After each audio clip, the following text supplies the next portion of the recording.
but they're also telegraphing, foreshadowing, and telling you something else about the relationship. We saw precursors to it. We're going to Washington. I will not take my family in, but I will try. Going in, and then you wanted this place. To hear the two of them together in that room, confessing and reaffirming their love and support for each other. The writers added something that we only saw when they first met, that sexual tension.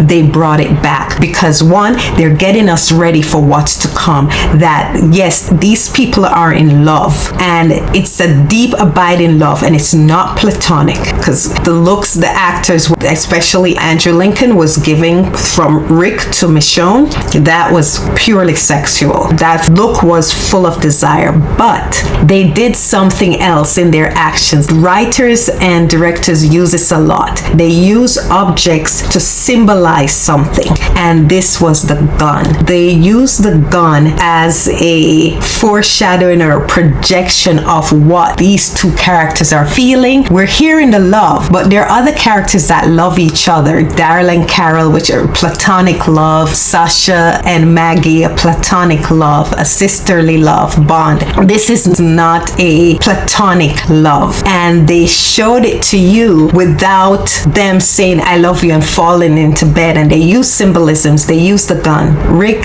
offers her the gun. The gun is a symbol. It's a phallic symbol. In essence, I'm gonna try to be a grown-up here and stop giggling. It was to represent his private parts, his penis, and he's offering this. He's offering not just his affection and love to Michonne, but he's offering his body to her. He's offering himself physically to her. So he gives her the gun. Michonne accepts him, and she places his hand by his hip, and the way it's filmed, it shows it as his body erected towards her and her hands on his hand holding his offering to her.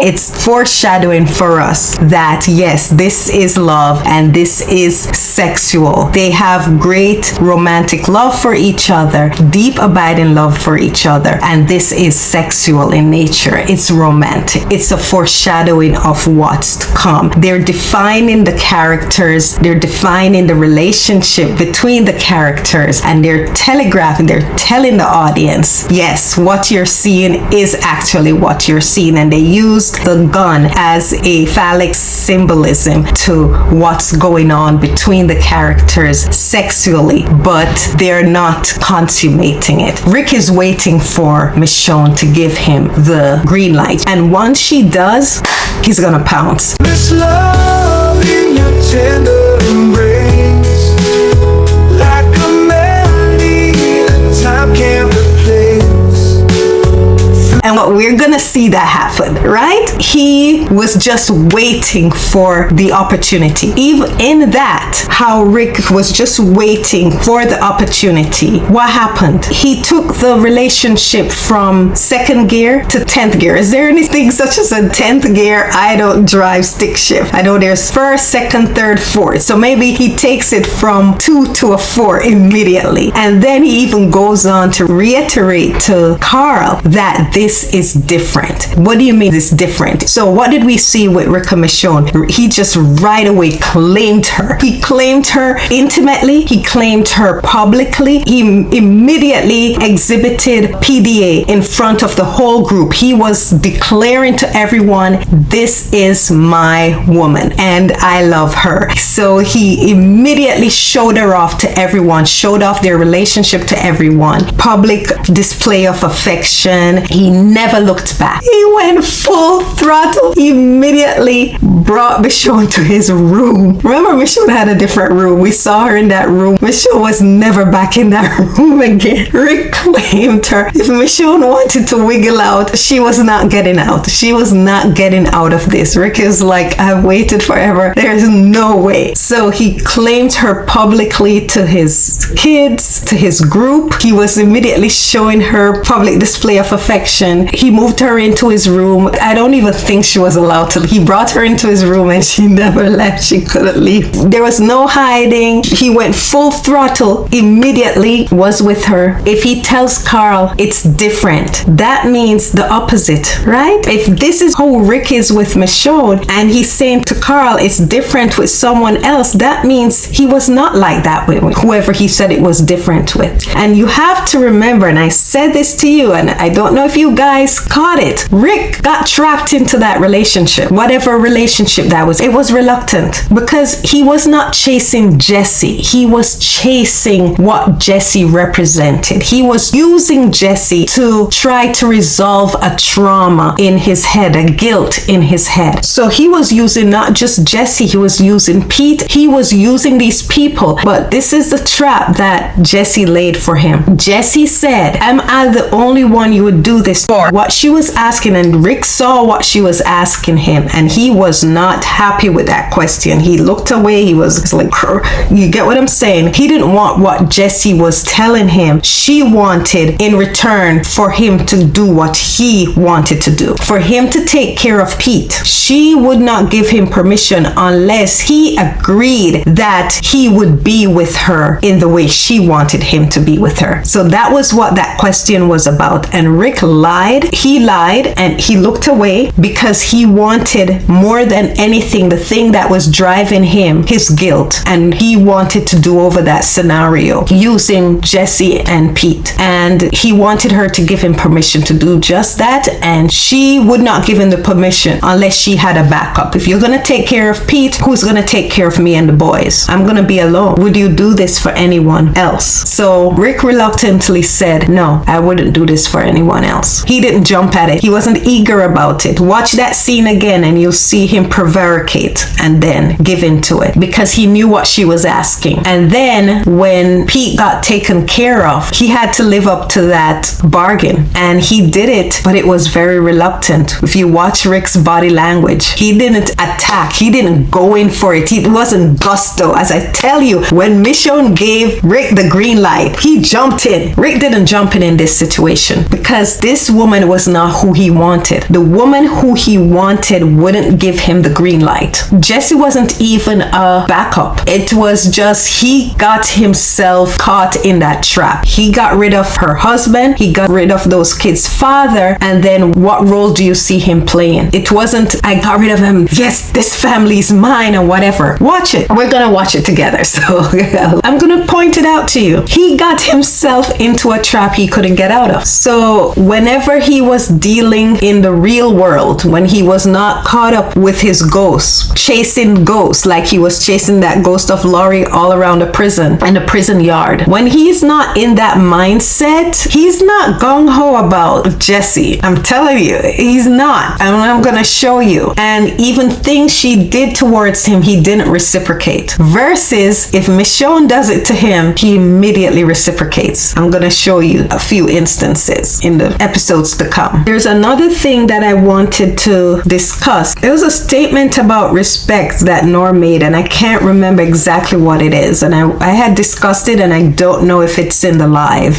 That also got cut out. Nor said, poor man, he's so in love and didn't know what to do. He just wanted to get her respect and love by going to Alexandria just for her. And it wasn't, he wanted. Okay, Nor said, and it wasn't that I disagreed with Nor. Nor said he wanted to get her respect and love by going to Alexandria. So it wasn't about, I was telling Nor, so it wasn't about a disagreement. I was saying to Nor, it wasn't about getting her respect in terms of going to Alexandria. Rick saw that Michonne was not okay. His going to Alexandria was out of love and to make sure that Michonne was okay. Because Michonne is unflappable, and he saw her teetering on the edge. She was getting frayed. In Noah's community, Rick, his eyes, that whole episode was trained on Michonne because he saw that Michonne was not okay and how she was trying to find a way to make that community work for them. And Rick was showing her, no, this couldn't work. There are too many blind spots. They could get whoever Walker's people would be on top of them them before they even knew it. That's when, because of how Michonne was reacting and he saw that she was not okay, that's when he said his first "I love you," when he said, "We are going to Washington." So it was not about respect. It was completely about love and wanted to make sure that she's okay. So he was sacrificing his fears and what he thinks was best just so she could be okay, because he knew that's what she wanted. Julia. Isn't it bad? Then what? They see us.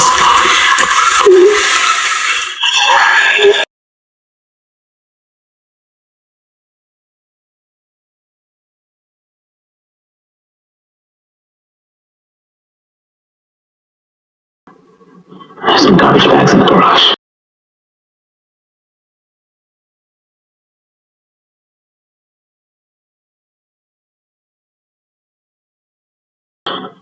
We could put some of the garage doors together against the break. Park the car against them until we can break it back up. It can work. This place is surrounded by a forest. There's no sightlines. Whoever, whatever, be on top of us without us even knowing it.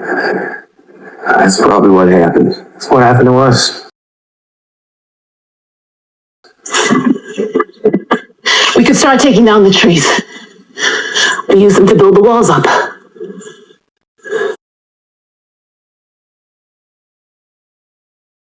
Look.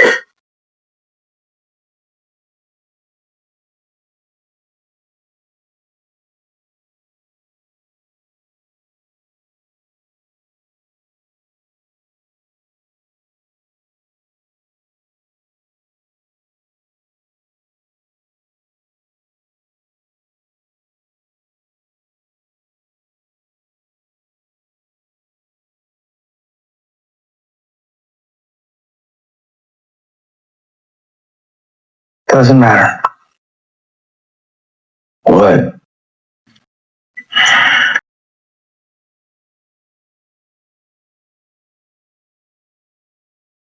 Washington. Eugene lied about a cure.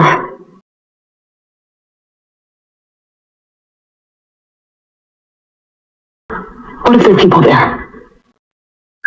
Huh? What if it's someplace that we can be safe? We're 100 miles away. It's a possibility. It's a chance. Instead of just being out here. Instead of just making it. Because right now, this is what making it looks like. Don't you want one more day with a chance?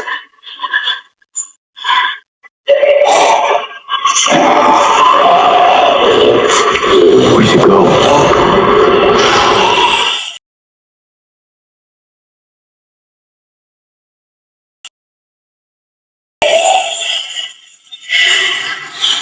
We should go to Washington.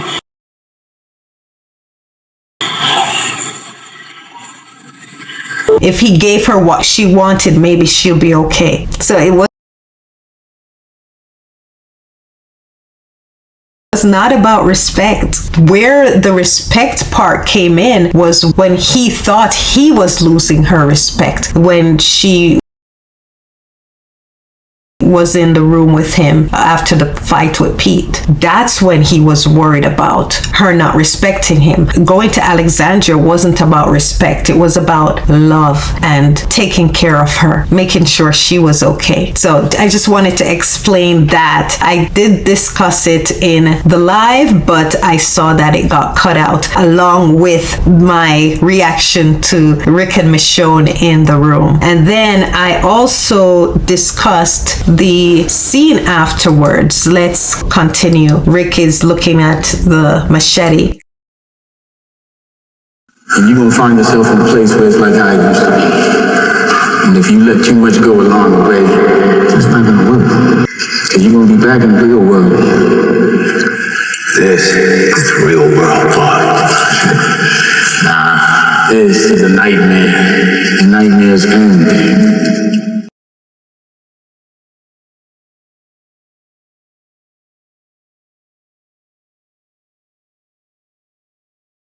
So that scene with the conversation that Rick had with Bob is a duality where what he's feeling is fighting against what Bob and Michonne said. So what Bob said sort of reiterated what Michonne said, that you're going to come to a place, which is what has happened, a place that was like how it was before. And if you don't let go of the paranoia, if you continue that fight and flight response, it's not going to work. And that's exactly what's happening. And that's what Michonne was saying. Something is going to happen, but don't make something happen. Just give it a chance. So that conversation with his back and forth with Bob saying the Michonne part, and then Rick saying, this is the real world. He got encouraged by Michonne, but then his fear started coming back and he's arguing it out with himself using his conversation with Bob. Bob is right. The thing about it is that he knows what's going on outside. They just experienced it and they just came in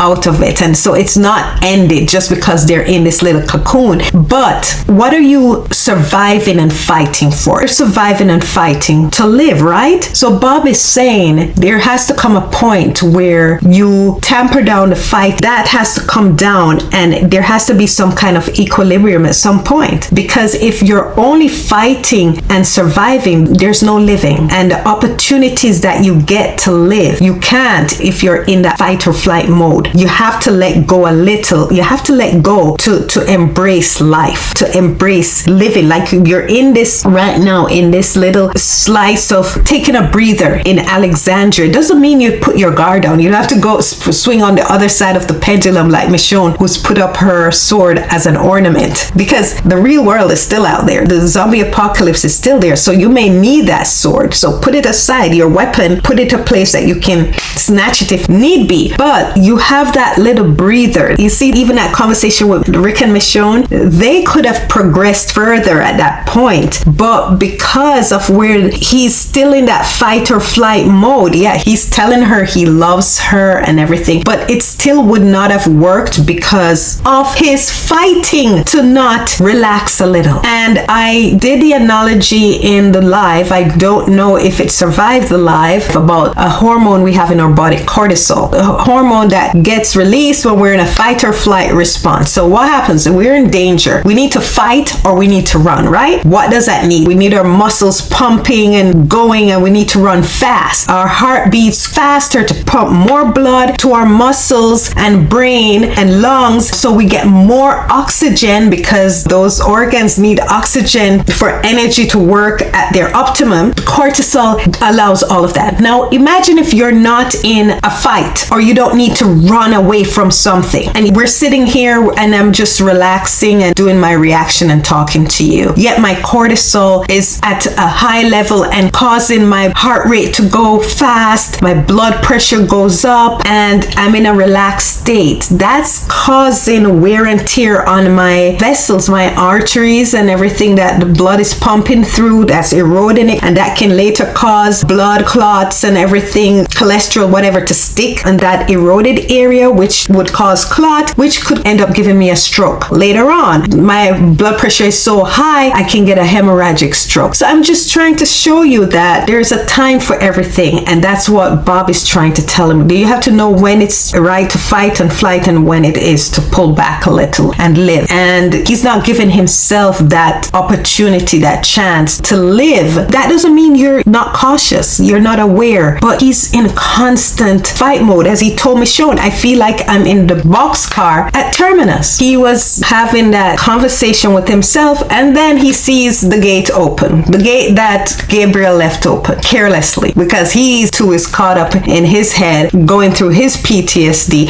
about ghosts of his past, of things he did that he's having a hard time living with. And then so Rick, guess what won the day? That conversation that Michonne had, and then that he was having with himself using his past conversation with Bob. And he looks out the window and sees the gate open, and when he goes and looks, he sees a walker got in, and that was the end of that. Nope, I'm not trying anything. As we saw later on, instead of trying to take over, he tells them, listen, I was gonna kill you guys to let you survive. Noor loves that line. He's like, I'm just gonna be straight up with you guys. I'm not even gonna try to take this place over. You're just gonna have to change. You understand? I'm just gonna bring you guys up to reality. So there we are. Yeah, I don't know if I covered all the points that I did during the live. I just wanted to do this to reiterate, because that scene between Rick and Michonne in the room is pivotal. It's a foreshadowing, but it's also the writers telegraphing, communicating with us who these people are and who they are together, what their relationship is about. So even though this Jesse arc is going on and some people are fooled, it's so easy for people to dismiss and ignore Michonne and ignore who Michonne is to Rick and what their relationship is and how it's being presented, because they've been brainwashed and trained by Western media to accept desirability of one type of woman versus another type of woman. And it's easy for them to overlook and dismiss what is right in front of you and project onto others what's not there and make a big deal of something that's not a big deal, and to diminish what is right there because it's not what we've been told and trained to see and accept through media for decades and centuries now. But that's why my take is different, and I hope with my videos it helps you to see, to have a more critical approach. My different take on the arc and the show encourages you to view things from a more critical thinking aspect than just accepting what many of us have unknowingly been trained and propagandized to see, even when it's not there. But guys, thank you so much for bearing with me. The live was so laggy and troublesome. I hope to find a location that has great reception and that we can do the lives where it doesn't lag or cut out, and we can have a more enjoyable experience and you can react with me live and or enjoy watching it on a rewatch later on once it's been processed and posted by YouTube. Thanks for sticking with me through the kinks of this channel. As I told you, a lot of what I'm doing, I don't know what I'm doing, so I'm finding out along the way, and I'm so appreciative of your grace and your patience with me. You're lovely people. It just shows your character. You're kind and patient and generous and compassionate. I really, really appreciate you very much, guys. I really do. Thank you so much. Here's to the upcoming season 6, and if you guys want to have a discussion on season 5, let me know. We can do it on Patreon. We haven't tried their live yet, or we can do it on YouTube for those on YouTube and not on my Patreon. So both my Patreon watchers and my YouTube watchers, let me know if you would like a discussion to go over episode 5 or just whatever topics you want to talk about. Hopefully, Richonne,